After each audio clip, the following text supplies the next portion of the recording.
Askofu Joseph Gwajima amezua mtafaruku mkubwa kufuatia mahubiri yake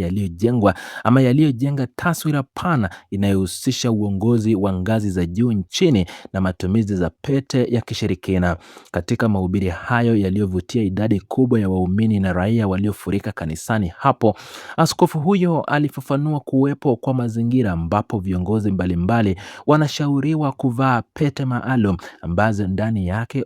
huwekwa maisha au kivuli cha watu wengine kupitia nguvu za giza. Askofu Joseph Gwajima alieleza kuwa viongozi hao huonekana wakionyosha na kuelekeza mikono yao kwa jamii huku wakiwa wamevalia mapete hayo ya kichawi ambayo hushikilia idadi fulani ya watu kuanzia 5, 6 hadi 7 kulingana na ukubwa wa pete husika. Alibainisha kuwa kadiri pete zinavyojaza idadi kubwa ya watu ndivyo kiongozi anayevaa anavyozidi kupata nguvu kubwa ya kisiasa, mafanikio makubwa ya kiuchumi pamoja na kuwa maarufu sana miongoni mwa wajamii wanaomzunguka.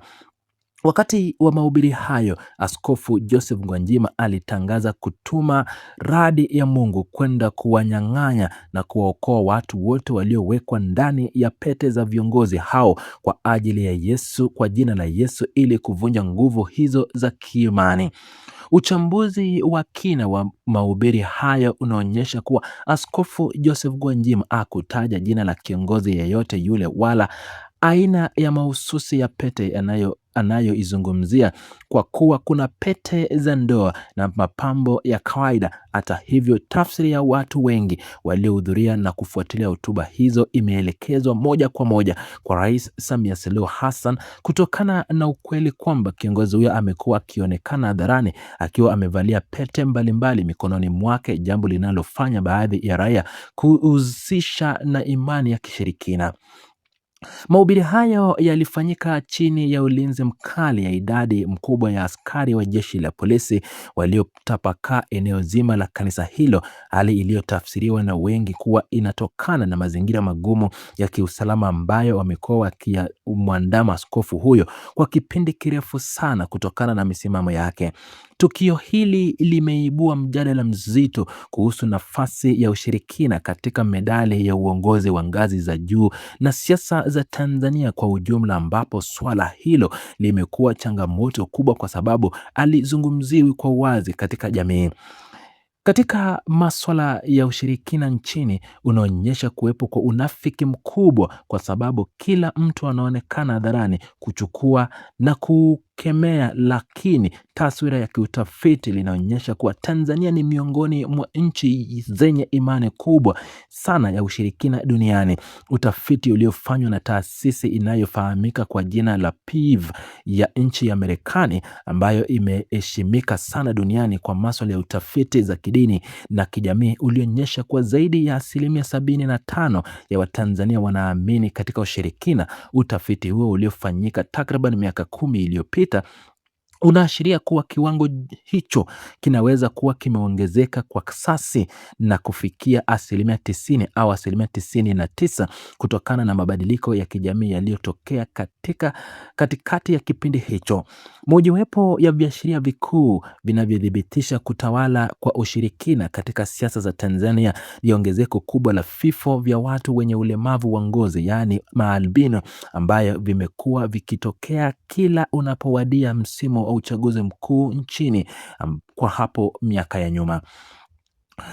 Mauaji hayo ya maalbino yalihusisha moja kwa moja na wagombea pamoja na wanasiasa wanaotafuta ushindi wa kisiasa kupitia viungo vya watu hao, jambo ambalo kwa bahati mbaya lilikuwa likiripotiwa na kuongelewa zaidi na vyombo vya habari vya nje ya nchi kuliko vyombo vya ndani. Hali hii inatokana na ukweli kwamba vyombo vingi vya habari vya Tanzania vimekuwa vikidhibitiwa kwa kiasi kikubwa na kulazimika kuripoti mambo yanayoipendeza serikali pekee, huku kukiwepo kwa hofu ya kukumbana na matatizo ya kisheria na kiutawala pindi vinavyoripoti kuangazia masuala yanayoikwaza mamlaka kuu. Licha ya swala la utafiti na mauaji ya maalbino wakati wa chaguzi, kuna matukio ya hivi karibuni kama yale ya tarehe 29 Oktoba ambapo maelfu ya Watanzania walitolewa uhai kwa amri ya Rais Samia Suluhu Hassan, huku taarifa zikihusisha vifo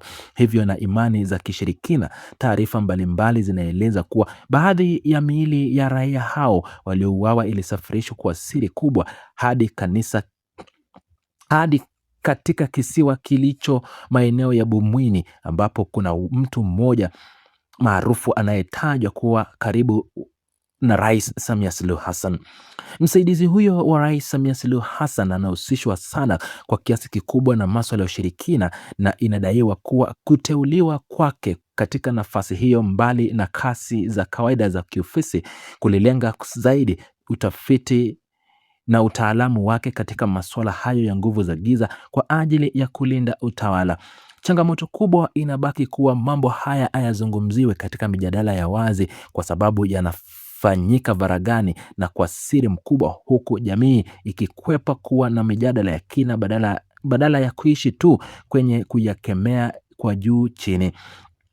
Kuna sehemu ya jamii inayoangalia ushirikina kwa mitazamo chanya kwa kuhusisha na tiba za asili zinazosaidia kutatua changamoto mbalimbali za magonjwa, wafanyabiashara wanaotafuta mafanikio ya kibiashara pamoja na wafanyikazi wanaotafuta kupandishwa vyeo makazini mwao. Kutokuwepo kwa mijadala ya wazi kuhusu nafasi ya ushirikina kunafanya swala hilo kufanana kabisa na mjadala wa ushoga na usagaji ambao kwa sasa umetapakaa kwa kiasi kikubwa nchini Tanzania, huku kila kiongozi na raia akionekana kukemea hadharani.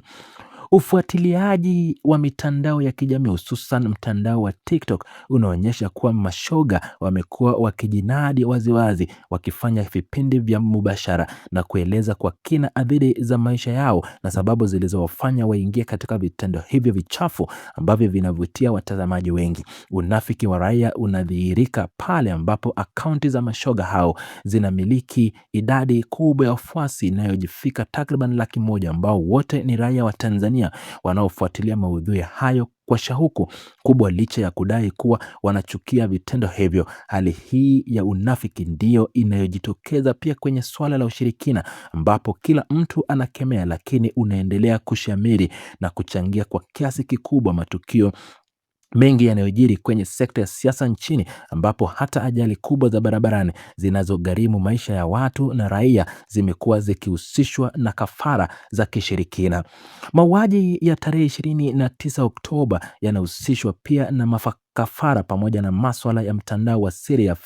za Freemason, ambao katika nchi nyingine unaweza kuwa na mitazamo tofauti, lakini kwa muktadha wa Tanzania unatajwa kuwa ni ushirikina kwa 100%. Maelezo ya kisiasa na kiusalama yanabainisha kuwa ni viongozi wachache sana wa ngazi za juu serikalini wanaoweza kukwepa kujizuisha na masuala haya ya Freemason na ushirikina ili kulinda nafasi zao za madaraka na ustawi wao wa kisiasa.